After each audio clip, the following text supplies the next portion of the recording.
So the way I've been designing these beds throughout the property is, well, more like the way the evolution has been of the design, is that there are a couple of central themes.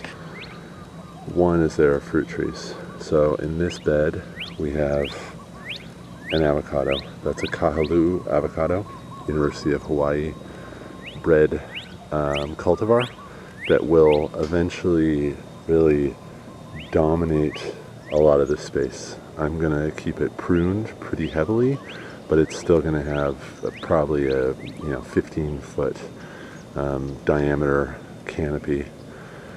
The next is a macadamia nut tree, and that's going to be the same thing. That's going to grow 10 or 15, 20 feet tall, be pruned very heavily, but really dominate that side. So fruit trees dominating, edibles dominating as really a food forest system, and then around the fringes a mix of ornamentals and vegetables. So here we have strawberry. In this bare area here, the reason it's bare is because there was a palm tree here. There was a betel nut that I recently moved because it was too close to the avocado, and so I put potatoes in there. So those are seed potatoes. So using this space up, this is a row of homegrown, home-saved Natal plums, which I'll link to a video here of that. And I'll do a follow-up video on those relatively soon. And then scattered throughout are just edibles. This is a zucchini that's on its way out. There is a bell pepper, and then gingers, so a costus right there. And then in among this massive tomato that's starting to take off and will produce bushels of tomatoes is a lima bean, which we've been harvesting from.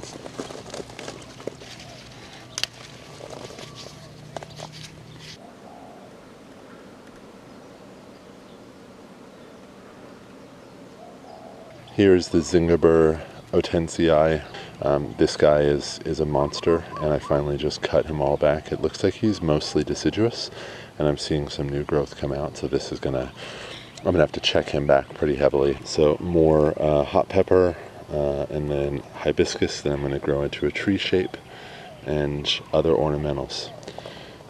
So this bed is really, I think, a great representation of what has been going on in this yard.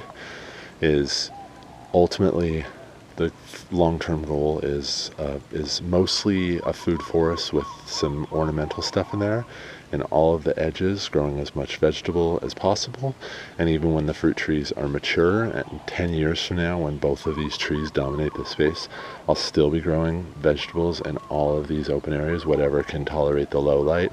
I'll also keep a pretty open canopy on the nut and fruit trees. So today's video specifically is going to show what I'm going to do with this open space right here, which is another common theme that I've been doing in most of the beds, which is to put an alocasia in there.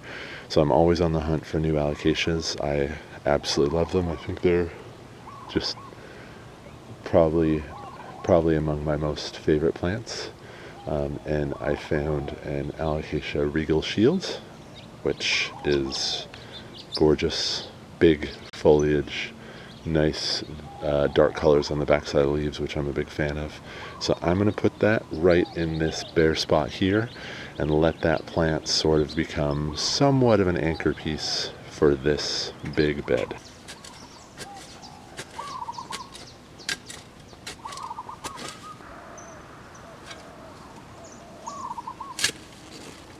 I think this is worth a quick examination of why the first year I lived in this house, when it was basically nothing but just fill dirt.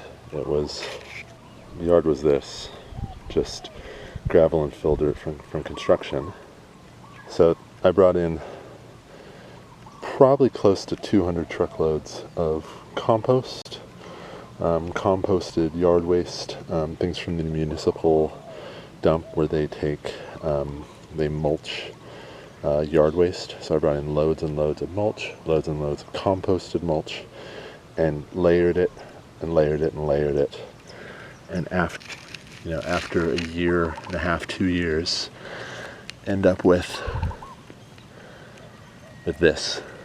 So I think building soil is the single most important thing about starting a garden.